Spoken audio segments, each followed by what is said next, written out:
I quit. Wait, what? Well, no, maybe not. But it is the time to start thinking about the future of queer money. Damn, you're dramatic. Yes, you're listening to Queer Money episode 572. And today we're discussing the future of queer money. And we would love to hear from you. Absolutely. So let's get on with the show that's currently being brought to you by Capital One.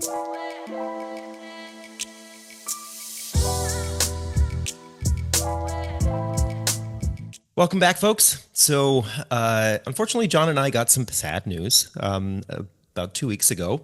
So 3 weeks before the end of the year, John and I learned that we will no longer have a sponsor for Queer Money Podcast starting in 2025. Although we've been very grateful and it has been a fun ride. Capital One has been sponsoring the Queer Money Podcast since 2019. Which is unheard of for podcasts, especially one as small as ours. Yeah, exactly. But they have decided that they have different goals and are moving on from sponsoring the Queer Money Podcast. For the time being, anyway. Yeah.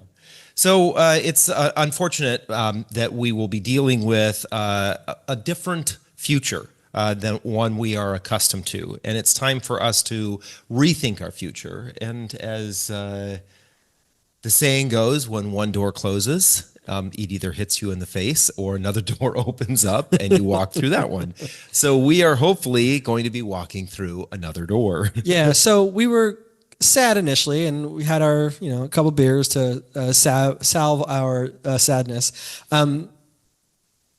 We did start to think that maybe this provides us an opportunity of, if we do continue Queer Money, what does that look like? Or do we not continue Queer Money? And that's when we thought, well, maybe you have some opinions. So we wanted to hear from you. Should we continue Queer Money? And if you have an interest in the show continuing, what would you like to hear from us, or what would you like us to tackle? We have some ideas, but we'd love to hear from you. But I kind of want to share a little bit of how we got here. Literally. Actually, I think maybe just for a little context, why would it make us sad? Just to let you know that our business, roughly about 75% of our revenue comes from the sponsorship of the podcast. So John and I, in one meeting, basically got notification that 75% of our income from 2024 is not going to be there in 2025. So that's why it's a kind of an abrupt thing for us to be a little startled that we were not expecting this to happen, especially since we started asking the question of whether you would be continuing the podcast to Capital One back in October.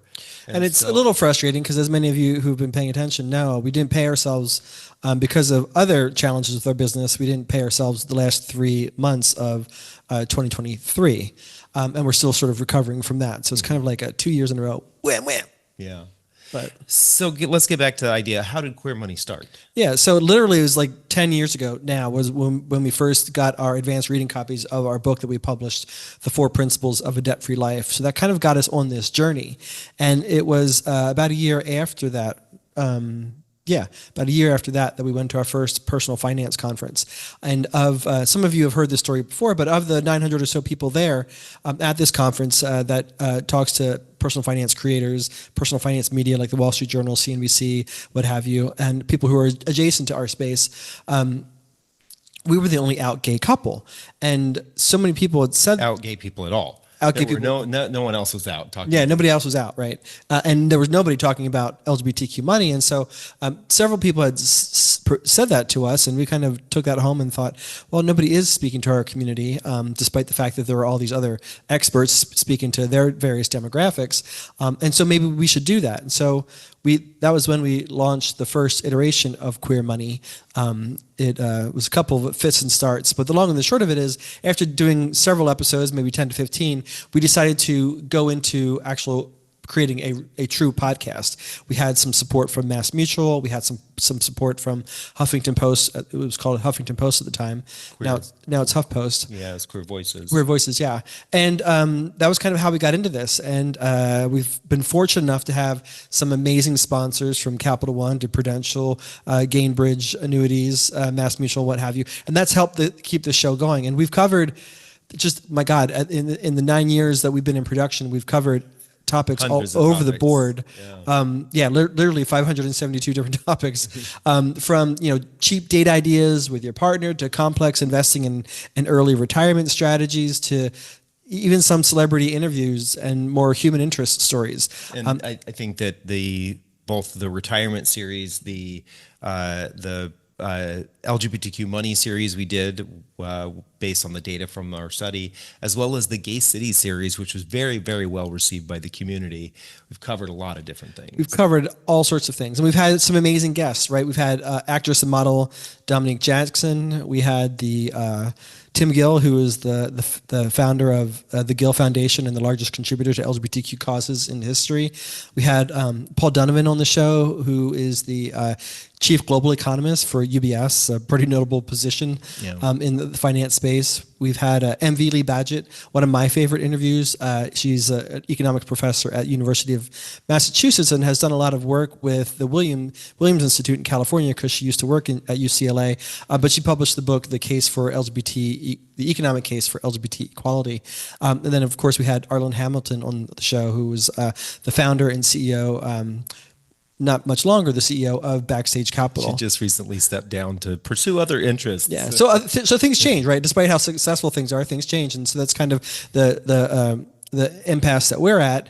We also, as David alluded to, we published 2 exhaustive LGBTQ plus money studies in conjunction or in partnership with the Motley Fool. Yeah, I think one of the things I will say is that this is one of the opportunities that, being the only LGBTQ money themed podcast for so many years and talking to the LGBT community about finances and about how to improve and get to a stable place financially, this is one of the things that has afforded us, is that we had the opportunity to partner with the Motley Fool and to conduct 2 back-to-back studies, 2022 and 2023, where we surveyed the LGBT community, and we did it in a manner in which we are actually solely focused on the LGBT community. So many other companies, organizations out there have surveyed when it comes to the finances of the LGBT community, have surveyed, but we've always been like this little sliver of a bigger pie of the general population. And we overweighted transgender and non-binary folks because they always get ignored in those studies. Right. Most of the time, we're all lumped in together. The L's, the G's, the B's, the T's, the Q's. Everyone is just lumped in together, and there's this kind of assumption that we're all the same, and that is 100% not the truth. And so that was one of the reasons. So it's something that we're really proud of. We have done, I'm thinking about this podcast, there are so many firsts that we have done with the podcast. The firsts to have a podcast like this, the first to have a study like the one we just did, the first to actually create online content for the LGBT community about money. So there's a lot of not only passion, excitement, and drive behind what we do, but we're really proud of the fact that we have been able to serve the LGBT community. And nobody has proven me wrong yet, but I still think that we're one of the top 5 longest running LGBT podcasts by the LGBT community for the LGBT community. Correct. Yeah, I think there might be a couple of others out there. Dan Savage with his Savage Love podcast, although that is not specifically for the LGBT community. But there are very few other podcasts that have been around this long that have always been for the LGBT community. I know that some of them have drifted in that direction because people felt comfortable coming out to who they truly were, and so now there are podcasts that are by and for the LGBT community. But when they started, they weren't by the LGBT community. They weren't for the LGBT community. So we're really proud of this. We love doing it, and we think it's in a very unique way. It's our way to help the community, and from the feedback that we've gotten from you all over the last decade or so, it's been very helpful. But that said, it's not without its expense, right? We probably invest anywhere from 8 to 10 hours per episode, and now over the last couple of years, we've been publishing 2 episodes a week, and then we have a team of 3 that supports help the production of the show. Unfortunately, we had, yeah, and the average cost per episode might surprise some of you. We're looking at around between 9 $500 to $1,000 per episode. Some a little bit more, some a little bit less, but it's not without its costs. And we're very proud to say that no LGBTQ plus person has ever had to pay a single penny for the 572 episodes. I mean, they're all literally free, and most of the content, of course, some of it's a little bit dated, but most of the content is evergreen, and those are still resources that people can refer to even 8-9 years later. But because of those costs, that's why we need a sponsor like Capital One. And don't forget that Capital One 360 accounts are easy to open. Just have some of the best rates available, and Capital One supports the LGBTQ plus community 365 days a year. Yeah, I think that's one of the things that you look at a lot of LGBT organizations, whether they are for-profit or nonprofit, they've oftentimes relied on the generosity of big corporations, whether it's the LGBTQ nonprofits that many of us look to for services or guidance, or they are actually trying to move the community forward. Big corporations have funded those to the tune of tens of millions of dollars annually. And there are a lot of LGBTQ small businesses that rely on some of these larger corporations to actually keep their businesses running.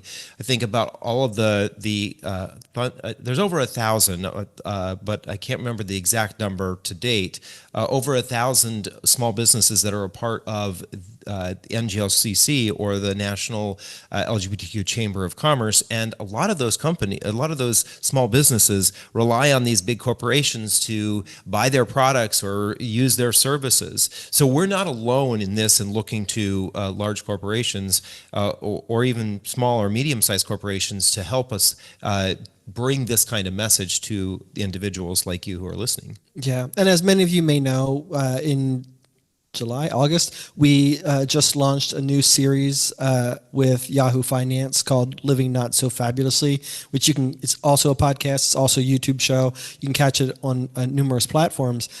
So we're literally publishing 3 episodes a week, which is quite a lot. I don't know that I know of any creators. I mean, there's Dave Ramsey, but he just talks and talks and talks, and they just cut it into 3 different episodes a day. But I don't know that actually anybody is creating 3 unique, self-contained episodes per week.